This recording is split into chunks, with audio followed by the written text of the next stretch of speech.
ಓಂ ಶ್ರೀ ಗುರು ಬಸವಲಿಂಗಾಯ ನಮಃ. ಮನೆಯಿಂದು ಮಹಾಮನೆಯಾಯಿತು, ಗುರುಲಿಂಗ ಜಂಗಮಕ್ಕೆ ಶರಣಾದ ನಿಮ್ಮಿಂದ ಮನೆಯಿಂದು ಮಹಾಮನೆಯಾಯಿತು, ಮನೆಯಿಂದು ಮಹಾಮನೆಯಾಯಿತು. ಬಸವಾದಿ ಶರಣರ ನಡೆನುಡಿಯ ನಾಲಿಸಿ ಕಸಭರಿತ ಮನಸ್ಸಿಂದು ಹಸನಾಯಿತು. ಬಸವಾದಿ ಶರಣರ ನಡೆನುಡಿಯ ನಾಲಿಸಿ ಕಸಭರಿತ ಮನಸ್ಸಿಂದು ಹಸನಾಯಿತು. ಬೆಸಗೊಂಡ ಎಮ್ಮವರ ಶುಭ ಲಗ್ನವಾಗಿ, ಬೆಸಗೊಂಡ ಎಮ್ಮವರ ಶುಭ ಲಗ್ನವಾಗಿ, ಮನೆ ತುಂಬ ಮಂಗಳದ ಮಳೆಯಾಯಿತು, ಮನೆ ತುಂಬ ಮಂಗಳದ ಮಳೆಯಾಯಿತು. ಮನೆಯಿಂದು ಮಹಾಮನೆಯಾಯಿತು. ಓಂ ಶ್ರೀ ಗುರು ಬಸವಲಿಂಗಾಯ ನಮಃ. ಸರ್ವರಿಗೂ ಶರಣ ಶರಣ. ನಿನ್ನೆ ಅರ್ಚನೆ ಬಗ್ಗೆ ನೋಡ್ತಾ ಇದ್ವಿ. ಅಷ್ಟವಿಧಾರ್ಚನೆ, ಷೋಡಶೋಪಚಾರವು ಮಾಡುವುದು, ಮಾಡಿದ ಪೂಜೆಯ ನೋಡುವುದಯ್ಯ. 8 ರೀತಿಯ ಪೂಜೆ ಅಂದ್ರೆ ಮಜ್ಜನದಿಂದ ಹಿಡ್ಕೊಂಡು ವಂದನದವರೆಗೆ. ಅಲ್ಲಿ ಪಂಚಭೂತಗಳನ್ನು ಅರ್ಪಿಸೋದಿದೆ. ಒಂದೊಂದರ ಸಂಕೇತ. ಗಂಧ, ಅಕ್ಷತೆ, ಹೂ, ಪತ್ರೆ, ಧೂಪ, ದೀಪ, ನೈವೇದ್ಯ. ಇದು ಪರಮಾತ್ಮನಿಗೆ ಕೃತಜ್ಞತಾ ಸಮರ್ಪಣೆ. ಇದೇ ಸ್ವಲ್ಪ ಮನುಷ್ಯನ ಕೈಗೆ ಸಿಕ್ಕು ಬಹಳ ರೂಪವನ್ನು ತಾಳ್ತು. ಒಂದು ದೀಪ ಹಚ್ಚೋದ್ರ ಬದಲು 11 ದೀಪ ಹಚ್ಚೋದು, 11 ಬದಲು 101, 101 ಬದಲು 1001, ಕಡೆಗೆ 1,00,000 ದೀಪೋತ್ಸವ ಅಂತ ಶುರುವಾಯ್ತು. ಆದ್ರೆ ಇಷ್ಟಲಿಂಗಕ್ಕೆ ಇದು ಯಾವುದರ ಅಗತ್ಯ ಇಲ್ಲ. ಶರಣರು ಪೂಜೆಯನ್ನ ವ್ಯಕ್ತಿತ್ವದ ವಿಕಾಸಕ್ಕೋಸ್ಕರ ಬಳಸ್ಕೋಬೇಕು ಅಂತಂದ್ರು, ಬಳಸ್ಕೊಂಡ್ರು. ಅಂದ್ರೆ ಬೇರೆ ಪೂಜಾ ಪದ್ಧತಿಗಳಲ್ಲಿ ಸ್ಥಾವರಲಿಂಗ ಅಥವಾ ಮೂರ್ತಿ ಪೂಜೆ, ಬೇರೆ ಬೇರೆ ವ್ರತಗಳಿಗೆ ಸಂಬಂಧಪಟ್ಟಂತಹ ಪೂಜೆ, ಉದಾಹರಣೆಗೆ ಸತ್ಯನಾರಾಯಣ ವ್ರತ, ರುದ್ರಾಭಿಷೇಕ, ಇಂತಹವುಗಳಲ್ಲಿ ಆ ಪೂಜಾರಿಯ ಜೀವನ ನಡಿಬೇಕು ಅನ್ನೋ ಗುರಿನೂ ಇದೆ. ಅದರಲ್ಲಿ ವಸ್ತುಗಳನ್ನು ತರೋ ವಿಷಯ ನೋಡ್ತೀವಿ, ಕಾಣಿಕೆ ಕೊಡೋ ವಿಷಯ ನೋಡ್ತೀವಿ. ಅಲ್ಲಿ ಪೂಜಾರಿಯ ಜೀವನ ನಡಿಬೇಕು ಅನ್ನೋ ಉದ್ದೇಶ ಕೂಡ ಇರುತ್ತೆ. ಆದ್ರೆ ಇಷ್ಟಲಿಂಗ ಪೂಜೆಯಲ್ಲಿ ಬಹಳ ಮುಖ್ಯವಾಗಿ ನಾವು ಗಮನಿಸಬೇಕಾದ್ದೇನಪ್ಪ ಅಂದ್ರೆ ವ್ಯಕ್ತಿತ್ವದ ವಿಕಾಸ. ಅಂದ್ರೆ ಅಲ್ಲಿ ಮನುಷ್ಯ ಬೆಳೀತಾ ಬೆಳೀತಾ ಹೋಗ್ಬೇಕು. ಪರಮಾತ್ಮನಿಗೂ ನಮಗೂ ಹೃದಯಪೂರ್ವಕವಾದ ಮತ್ತು ವೈಯಕ್ತಿಕ ಸಂಬಂಧ ಇರಬೇಕು ಅನ್ನುವಂಥದ್ದು ಶರಣರ ಆಶಯ. ಕಣ್ಣು ತುಂಬಿ ನೋಡೋದು, ಮನ ತುಂಬಿ ಪೂಜಿಸೋದು, ಪೂಜಿಸ್ತಾ ಪೂಜಿಸ್ತಾ ಆ ಪೂಜಾ ವಸ್ತುವೇ ತಾನಾಗ್ತಕ್ಕಂಥದ್ದು, ಇದು ಶರಣರ ಕಂಡು ಹಿಡಿದು ಕೊಟ್ಟಂತಹ ಮಾರ್ಗ.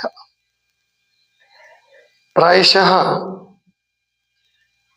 ಬೇರೆ ಎಲ್ಲ ಪೂಜೆಗಳಲ್ಲೂ ಕೂಡ ಮಧ್ಯವರ್ತಿ ಇರ್ತಾನೆ. ಅಂದ್ರೆ ಗುಡಿಗಳಲ್ಲಿರುವಂತಹ ಮೂರ್ತಿಗಳಿರ್ಲಿ, ಲಿಂಗಗಳಿರ್ಲಿ,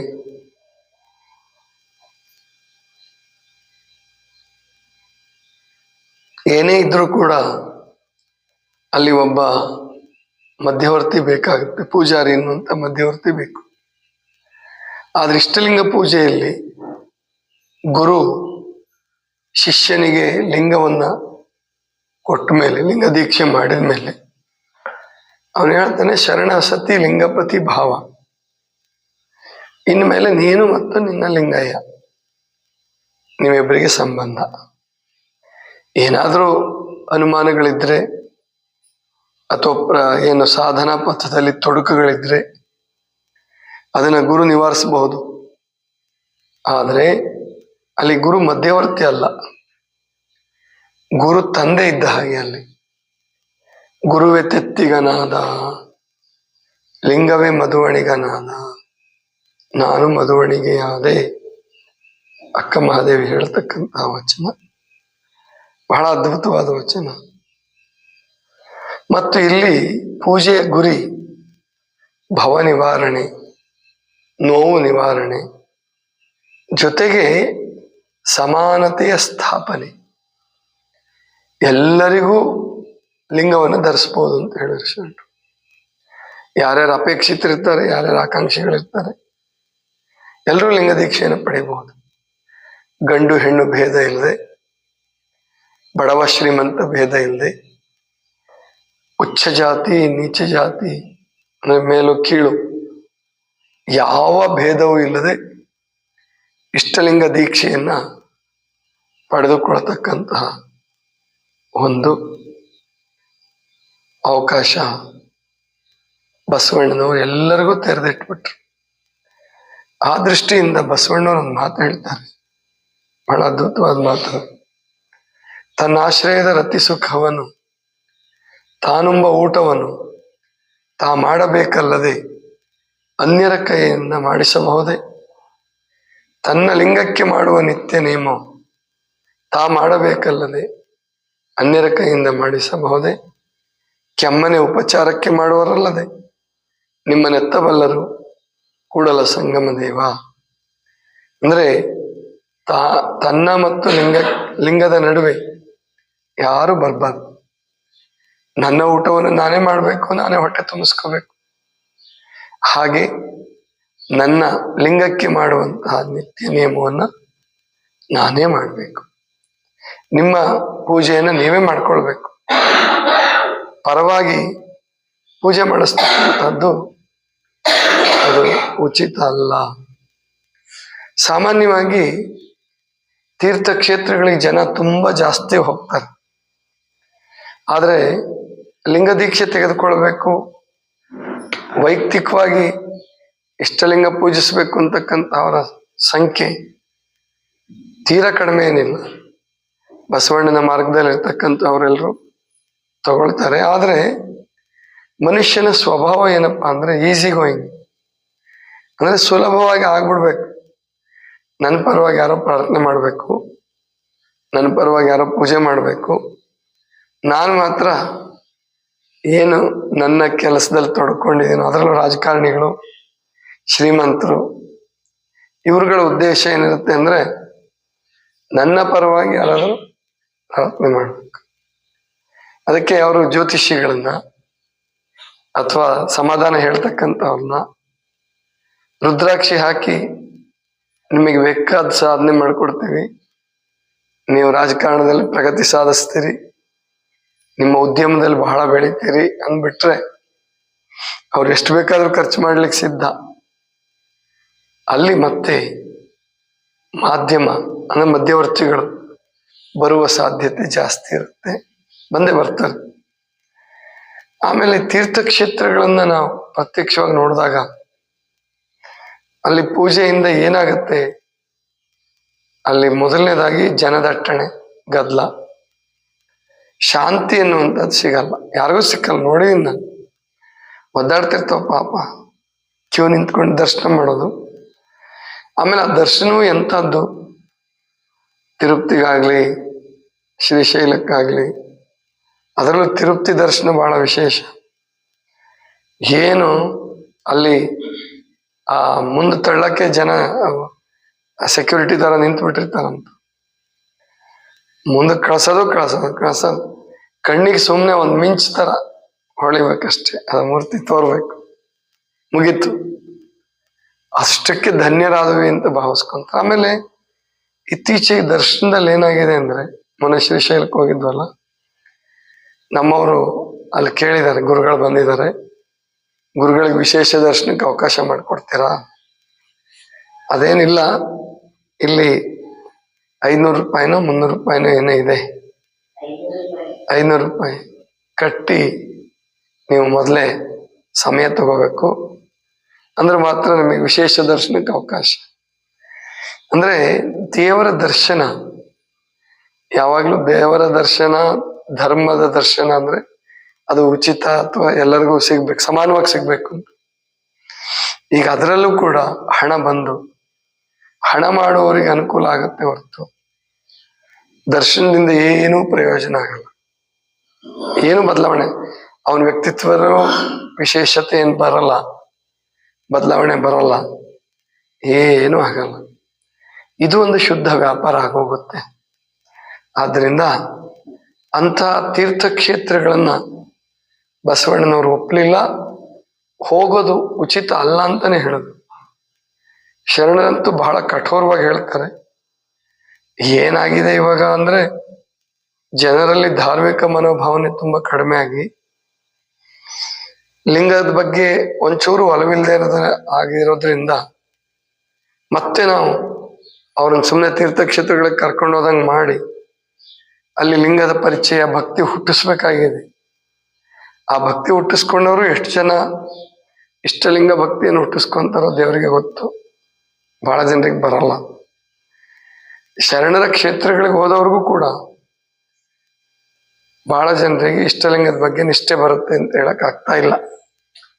ಇಷ್ಟಲಿಂಗ ನಿಷ್ಠೆ ಬೆಳಿಬೇಕಾದ್ರೆ ಅಂತರಂಗದಲ್ಲಿ ಅವನು ಸಾಧಕನಾದ್ರೆ ಮಾತ್ರ ಅದು ಬೆಳೆಯುತ್ತೆ, ಇಲ್ಲದೆ ಹೋದ್ರೆ ಬೆಳೆಯೋದಿಲ್ಲ. ಆದ್ರಿಂದ ಅರ್ಚನೆ ಮಾಡುವ ಸಂದರ್ಭದಲ್ಲಿ ಧ್ಯಾನಕ್ಕೆ ಸರಿಸಮಾನವಾದ ವಾತಾವರಣ ಇರಬೇಕು. ಆ ದೃಷ್ಟಿಯಿಂದ ಇಷ್ಟಲಿಂಗವನ್ನು ಕೊಟ್ಟಿರೋದು ವ್ಯಕ್ತಿತ್ವದ ವಿಕಾಸಕ್ಕಾಗಿ ಮತ್ತು ತನ್ನ ಆತ್ಮ ವಿಕಾಸಕ್ಕಾಗಿ. ಬರೀ ವ್ಯಕ್ತಿತ್ವ ವಿಕಾಸ ಅಲ್ಲ, ಆತ್ಮ ಜಾಗೃತಿ ಮತ್ತು ಆತ್ಮ ವಿಕಾಸನೂ ಆಗ್ಬೇಕು. ಅಂದ್ರೆ ಅವನ ಶಕ್ತಿ ಅದು ಬೆಳಿಬೇಕು. ಈಗೊಂದು ಸರ್ಪಭೂಷಣ ಶಿವಗಳ ಹಾಡು ಬರ್ತಾ ಇತ್ತು. ಕಟ್ಟಿಗೆಯಲ್ಲಿರುವ ಬೆಂಕಿ ತಾನು ಹೊರಗೆ ಬಂದು ಹೇಗೆ ಆ ಕಟ್ಟಿಗೆನೆ ಸುಟ್ಟು ಬೆಳಗ್ತದೋ ಹಾಗೆ ಈ ದೇಹದಲ್ಲಿರ್ತಕ್ಕಂಥ ಪ್ರಾಣಲಿಂಗ ಅದು ಜಾಗೃತವಾಗಿ ಹೊರಗೆ ಬಂದು ನಮ್ಮ ಭವದ ನೋವುಗಳನ್ನು, ರೋಗ, ದುಃಖ, ಹಿಂಸೆ, ಸ್ವಾರ್ಥ, ಸಂಕುಚಿತತೆಗಳು, ಲೋಭ ಇಂಥವನ್ನೆಲ್ಲ ಸುಟ್ಟು ಹಾಕಿ ಪರಮಾತ್ಮನ ನೆನಹಿನಲ್ಲಿ, ಪರಮಾತ್ಮನ ಸ್ಮರಣೆಯಲ್ಲಿ ಬೆಳಗಬೇಕು. ಹಾಗೆ ಅದು ನಿಜವಾದ ಪ್ರಾಣಲಿಂಗ. ಇಷ್ಟಲಿಂಗ, ಪ್ರಾಣಲಿಂಗ, ಭಾವಲಿಂಗ ಪೂಜೆಗಳನ್ನ ತುಂಬ ಚೆನ್ನಾಗಿ ಹೇಳ್ತಾರೆ. ಆದ್ದರಿಂದ ಅರ್ಚನಾ ಭಕ್ತಿ ಅನ್ನುವಂಥದ್ದು ಈ ಲಿಂಗಾಯತ ಧರ್ಮದಲ್ಲಿ ಬಹಳ ವಿಶೇಷವಾದಂತಹ ತಿರುವನ್ನು ಪಡೆಯುತ್ತೆ, ಬಹಳ ವಿಶೇಷವಾದಂತಹ ಮಹತ್ವವನ್ನು ಪಡೆಯುತ್ತೆ. ಪ್ರತಿಯೊಬ್ಬರೂ ಪೂಜೆ ಮಾಡಿಕೊಳ್ಬೇಕು, ಯಾವ ಭೇದವಿಲ್ಲದೆ.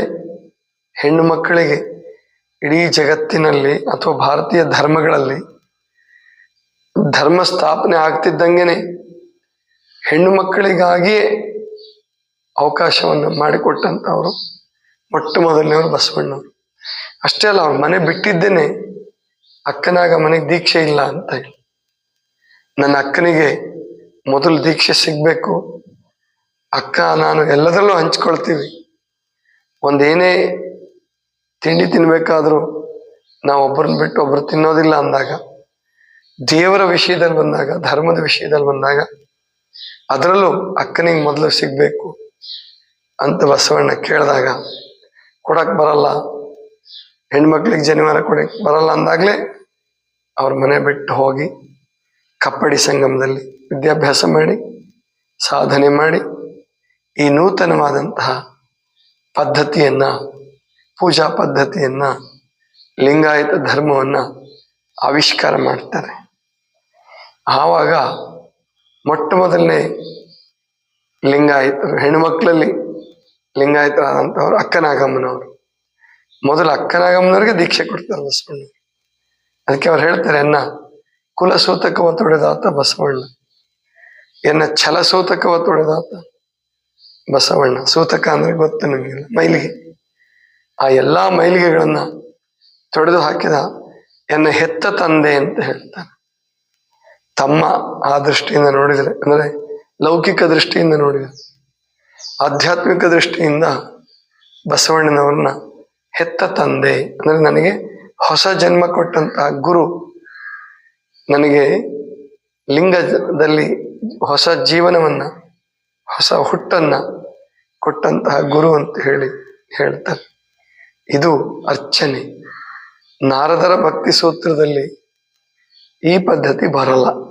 ಅಲ್ಲಿ ಸುಮ್ಮನೆ ಆ ಸೂತ್ರವನ್ನು ನಾವು ತಗೊಳ್ತೀವಿ ಅಷ್ಟೇ, ಅರ್ಚನಾ ಪೂಜೆ ಬಗ್ಗೆ ಹೇಳುವಾಗ. ಆದರೆ ಆಗಿನ ಕಾಲಕ್ಕೆ ಈ ಸಂಶೋಧನೆ ಆಗಿರಲಿಲ್ಲ. ಆದ್ರಿಂದ ನಾವೆಲ್ಲರೂ ತಿಳ್ಕೋಬೇಕು, ಇಷ್ಟಲಿಂಗವನ್ನು ಪ್ರತಿಯೊಬ್ರು ಧರಿಸ್ಬೇಕು, ಪ್ರತಿಯೊಬ್ರು ಪೂಜಿಸ್ಬೇಕು. ಬರೀ ಧರಿಸಿದ್ರೆ ಮುಗಿಲಿಲ್ಲ, ಪೂಜಿಸಿ ಅಧ್ಯಯನವನ್ನು ಮಾಡ್ತಾ ಮಾಡ್ತಾ, ಶಿವಾನುಭವನ ಮಾಡ್ತಾ ಮಾಡ್ತಾ ನಮ್ಮ ಉದ್ಧಾರವನ್ನ ಮಾಡ್ಕೊಳ್ಬೇಕು. ಇದಿಷ್ಟು ಇವತ್ತಿನ ಚಿಂತನ. ಸರ್ವರಿಗೂ ಶರಣ ಶರಣ.